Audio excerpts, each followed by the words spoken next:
ಬಿಹಾರದ ಬಂಕಿಪುರ ವಿಧಾನಸಭಾ ಕ್ಷೇತ್ರದ ಉಪಚುನಾವಣೆಯ ಮತ ಎಣಿಕೆಯಲ್ಲಿ ಜನ ಸುರಾಜ್ ಪಕ್ಷದ ಸಂಸ್ಥಾಪಕ ಪ್ರಶಾಂತ್ ಕಿಶೋರ್ ಭರ್ಜರಿ ಮುನ್ನಡೆ ಸಾಧಿಸಿದ್ದು ಐತಿಹಾಸಿಕ ಗೆಲುವಿನತ್ತ ಹೆಜ್ಜೆಯನ್ನ ಇಟ್ಟಿದ್ದಾರೆ.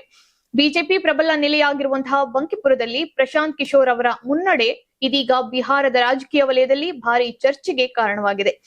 ಸೋಮವಾರ ಬೆಳಗ್ಗೆಯಿಂದ ಆರಂಭವಾದಂತಹ ಮತ ಎಣಿಕೆ ಮುಂದುವರೆದಂತೆ ಪ್ರಶಾಂತ್ ಕಿಶೋರ್ ಅವರ ಮುನ್ನಡೆ ನಿರಂತರವಾಗಿ ಹೆಚ್ಚುತ್ತಲೇ ಬಂದಿದೆ.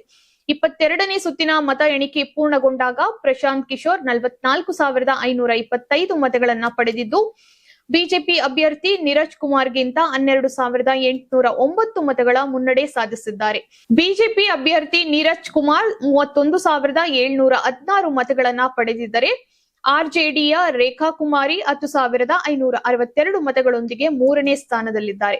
ಇದಕ್ಕೂ ಮುನ್ನ 20ನೇ ಸುತ್ತಿನ ವೇಳೆಗೆ ಪ್ರಶಾಂತ್ ಕಿಶೋರ್ 40,169 ಮತಗಳನ್ನ ಪಡೆದಿದ್ದರು. ಆಗ ಅವರ ಮುನ್ನಡೆ 11,621 ಮತಗಳಾಗಿತ್ತು. 18ನೇ ಸುತ್ತಿನಲ್ಲಿ 10,436 ಮತಗಳ ಮುನ್ನಡೆ ಹೊಂದಿದ್ದಂತಹ ಅವರು ಪ್ರತಿ ಸುತ್ತು ಮುಂದುವರೆದಂತೆ ಅಂತರವನ್ನ ಮತ್ತಷ್ಟು ಹೆಚ್ಚಿಸಿಕೊಂಡಿದ್ದಾರೆ. ಬಂಕಿಪುರ ಕ್ಷೇತ್ರವನ್ನ ಬಿಜೆಪಿ ತನ್ನ ಬಲಿಷ್ಠ ಕ್ಷೇತ್ರಗಳಲ್ಲಿ ಒಂದಾಗಿ ಪರಿಗಣಿಸಿಕೊಂಡಿದೆ. ಹೀಗಾಗಿ ದೀರ್ಘಕಾಲದಿಂದ ಬಿಜೆಪಿಯ ಪ್ರಭಾವವಿರುವಂತಹ ಈ ಕ್ಷೇತ್ರದಲ್ಲಿ ಪ್ರಶಾಂತ್ ಕಿಶೋರ್ ಮುನ್ನಡೆಯನ್ನ ಸಾಧಿಸಿರುವುದು ಸಾಮಾನ್ಯ ಬೆಳವಣಿಗೆಯಲ್ಲ. ಇದು ಪ್ರಶಾಂತ್ ಕಿಶೋರ್ ಅವರ ರಾಜಕೀಯ ಭವಿಷ್ಯ ಹಾಗೂ ಜನ ಸುರಾಜ್ ಪಕ್ಷದ ಬಿಹಾರದಲ್ಲಿನ ನೆಲೆಯ ಕುರಿತು ಚರ್ಚೆಗೆ ಹೊಸ ಆಯಾಮವನ್ನ ನೀಡಿದೆ. ಪ್ರಶಾಂತ್ ಕಿಶೋರ್ ಈ ಚುನಾವಣೆಯ ಮೂಲಕ ನೇರವಾಗಿ ಚುನಾವಣಾ ರಾಜಕೀಯಕ್ಕೆ ಪ್ರವೇಶಿಸಿದ್ದು, ಇದು ಅವರ ಪಾಲಿಗೆ ಒಂದು ಮಹತ್ವದ ರಾಜಕೀಯ ಪರೀಕ್ಷೆಯಾಗಿದೆ. ಈ ಉಪಚುನಾವಣೆಯಲ್ಲಿ ಗೆಲುವು ಸಾಧಿಸಿದರೆ ಬಿಹಾರದಲ್ಲಿ ಜನ ಸುರಾಜ್ ಪಕ್ಷವನ್ನ ಪ್ರಮುಖ ರಾಜಕೀಯ ಶಕ್ತಿಯಾಗಿ ಬೆಳೆಸುವಂತಹ ಅವರ ಪ್ರಯತ್ನಕ್ಕೆ ದೊಡ್ಡ ಬಲ ಸಿಗುವಂತಹ ಸಾಧ್ಯತೆ ಇದೆ. ಇನ್ನು ಬಂಕಿಪುರದಲ್ಲಿ ಉಪಚುನಾವಣೆ ನಡೆಯಲು ಪ್ರಮುಖ ಕಾರಣವೂ ಕುತೂಹಲ ಮೂಡಿಸುವಂತಿದೆ.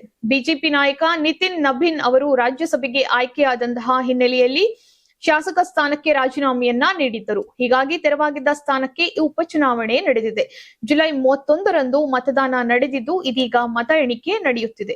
ಆರಂಭದಿಂದಲೂ ಮುನ್ನಡೆ ಕಾಯ್ದುಕೊಂಡು ಬಂದಿರುವಂತಹ ಪ್ರಶಾಂತ್ ಕಿಶೋರ್ ಇದೀಗ ಗೆಲುವಿನತ್ತ ಸಾಗುತ್ತಿರುವಂತೆ ಕಾಣಿಸುತ್ತಿದ್ದಾರೆ.